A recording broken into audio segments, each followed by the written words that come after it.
బాబా related activity చేసుకునేటప్పుడు ఎలాంటి భావనతో చేసుకోవడం కరెక్ట్.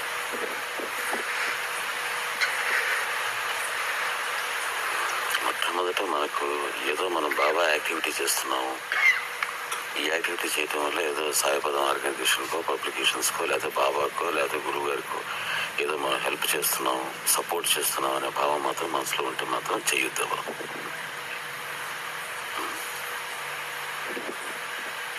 బాబా కానీ నాకు కానీ మీ హెల్ప్ అవసరం లేదు. మనకు మనం హెల్ప్ చేసుకునేటువంటి ప్రాసెస్లో భాగమేదంతా కూడా. మనలో రకరకాలైనటువంటి అసూయ, ద్వేషం, కోపం, నోటి దూల, ఇటువంటి దుర్గుణాలు ఎన్నో ఉన్నాయి. రెసిస్టెన్స్ టు అథారిటీ, వీటినన్నింటినీ కూడా మామూలుగా మనకు తెలియవు. బయట ఉండేటప్పుడు మనకు సంబంధించినటువంటి యాక్టివిటీస్ చేసుకునేటప్పుడు అవి న్యాయం అనిపిస్తుంటాయి. ఆఫీస్కి పోయావు, ఓ బాస్ని తిట్టాడు, నీ కోపం వచ్చింది, న్యాయమే అనిపిస్తుంటుంది. నీకు వాడిని ఎదుర్కోవాలా, వాళ్ళని బుక్క పెట్టాలి, వాళ్ళని అనిపిస్తుంటుంది. మనకు తెలుసుకునేదానికి అవకాశం లేదు. కానీ ఇదే ఈ యాక్టివిటీ ఒక అర్థం లాంటిది. ఇక్కడికి వచ్చినప్పుడు మనకు సంబంధించినవి కావి మనం పోగొట్టుకోవడానికి కోసం వచ్చాము. ఇంట్లో కూడా ఇక్కడ నాకు ఇంపార్టెన్స్ కావాలి, నేను చెప్పినట్టుగానే జరగాలి, నా మాటకి విలువ ఉండాలి. వీటన్ని పోగొట్టుకున్నాక మళ్ళీ మనం యాక్టివిటీ చేస్తుంటే మళ్ళీ బయటపడితే మనం లేవనుకుంటుంటాం. ఇవన్నీ అసలు నాకెక్కడుంది అసలు ద్వేషం, చిచి, అసలు నాకు తెలియనే తెలియదు. ద్వేషం అంటే ఏంటి అసలు?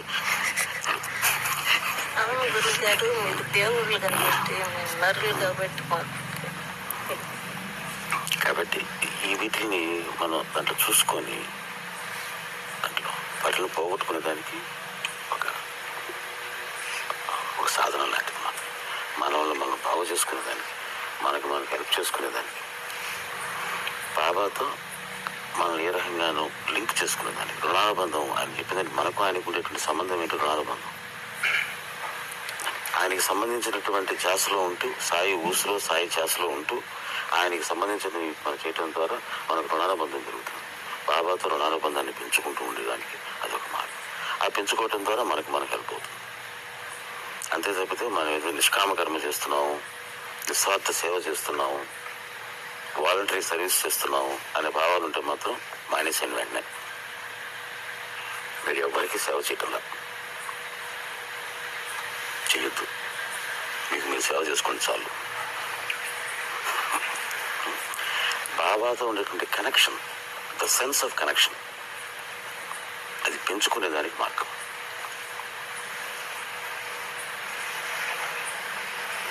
నేను బాబాకి దగ్గరున్నాను, బాబాకి సంబంధించినటువంటి వాడిని, ఆ ఐడెంటిటీ, ఆ సెన్స్ ఆఫ్ ఐడెంటిటీ, ఆ ఈమెయిల్ ఐడి రాసినప్పుడు ఏం చేయండి రాశాను నేను రాసినప్పుడు an entity, we have our Sai identity. ఆ ఐడెంటిటీ పెంచుకునేదానికి మార్గం అది. ఈ చేస్తునేటప్పుడు ఇవన్నీ వస్తున్నాయా లేదని ఇప్పటికప్పుడు చూసుకుంటూ ఉండాలి. వీళ్ళు వ్యానిటీ బ్యాగ్ అర్థం పెట్టుకుని తిరుగుతుంటారు చూసారా, అప్పుడు చూసుకుని జరుపుతుంటారు. మన ఈ వ్యానిటీ బ్యాగ్ లో అర్థం పెట్టుకుని తిరుగుతా ఉండండి. మళ్ళీ ఏమున్నాయి ఎప్పటికప్పుడు చూసుకుంటున్నాడు. అది నిజంగా దాంట్లో సేవలో ఉండేటువంటి భాగం. అది చూసుకోకపోతే మళ్ళీ పడిపోతాం. అది ఇంకా యాక్టివిటీ కాకుండా పోతుంది, అది బాబా యాక్టివిటీ కాకుండా పోతుంది. మీరు బాబా యాక్టివిటీ అనుకుంటుంటారు కానీ అది కాదు. అనుక్షణం అలా చేయగలిగితే సాధన అవుతుంది. మనం ఎందుకోసం వచ్చాం, ఏం సాధించడానికి కోసం వచ్చాం, అసలు ఎందుకు చేయాలి ఇవన్నీ,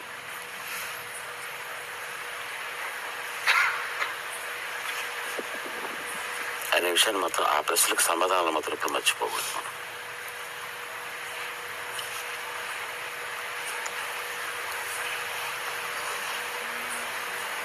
ఈ అలగటాలు, మాకు ఇంపార్టెన్స్ రాలేదనుకోవటాలు,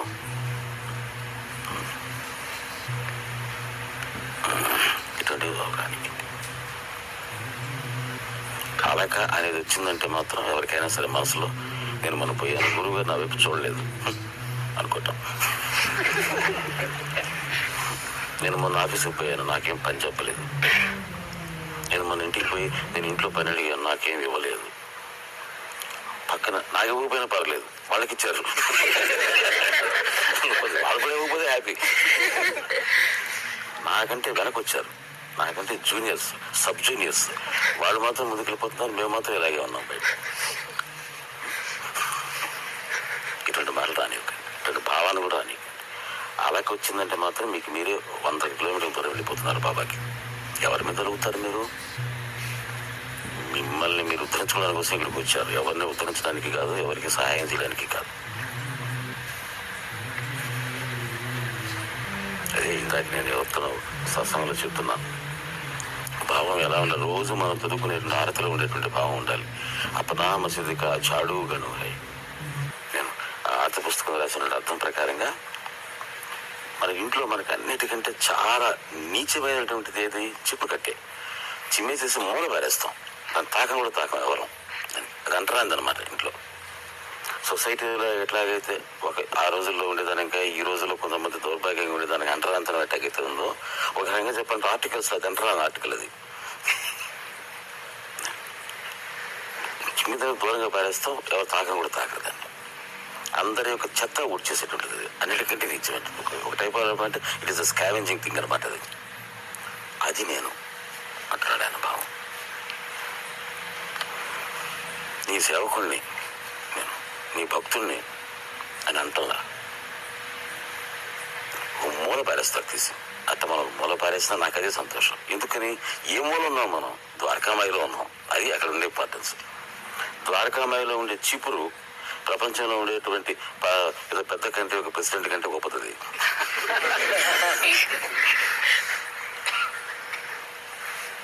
అక్కడ అవమానం లేదు, నాకు నా పొజిషన్ ఏంటని లేదు, ఇంకో పొజిషన్ గురించి ఆలోచన లేదు, హ్యాపీగా ఉంటుంది. అటువంటి ఆ స్థానాన్ని నాకు ఇవ్వు అని దాసుకుని అడిగాడు. దాన్ని రోజు మనం చదువుకుంటున్నాం. ఆ భావాన్ని మనసులో తెచ్చుకోండి. ఇంకోటి కూడా చెప్పాను ఎగ్జాంపుల్. కబీర్ దాస్ ఎటువంటి వాడైనా, నేను కబీర్ నేను బాబానే చెప్పారు. నాది కబీర్ పదం అన్నాడు. ఆయన ఏమన్నాడంటే, మే రామ్ కా మోతీ హై మోతీ హో అన్నాడు. మోతీ అంటే కుక్క. నేను రామభక్తుని, రామదాసుని, రామబంతుని కాదని చెప్పింది. నేను రాముడు కుక్క అన్నాడు. అదే అంతటా ఆయన చెప్పిన మాట. ఈ ఒక రకం చెప్పాలంటే యుగకర్త ఆయన. ఈ ఆధ్యాత్మిక యుగానికి ఆద్యుడు, father of modern Indian spirituality Kabir అంటే. అంతటి వాళ్ళు ఎట్లా అంటా ఉంటే మనం ఈ రోజు మనం ఇక్కడికి వచ్చి మాకు ఇంపార్టెన్స్ లేదు, మమ్మల్ని చేయలేదు, మమ్మల్ని చూడలేదు అనుకున్నాం అంటే మనం ఏం సాధిస్తున్నాం ఇక్కడికి వచ్చి? అవి పొందడానికి వేరే వేరే మార్గాలు ఉన్నాయి, మీకు వేరే వేరే స్థానాలు ఉన్నాయి, అక్కడ పొందండి.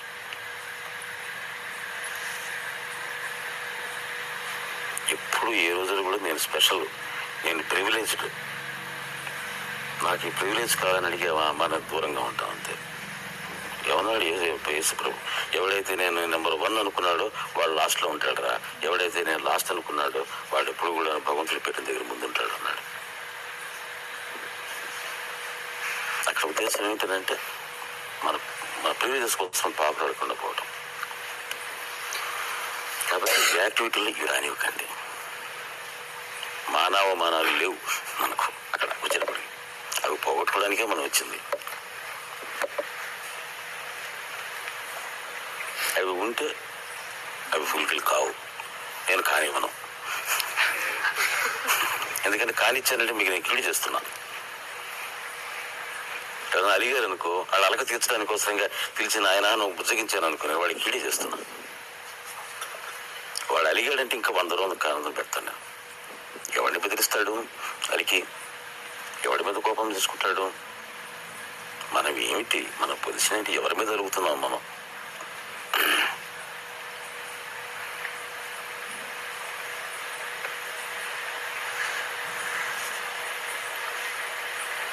కాబట్టి దానికి కొద్దిగా కరెక్ట్గా ఉంటున్నా నేను, అందుకని చెప్తున్నా.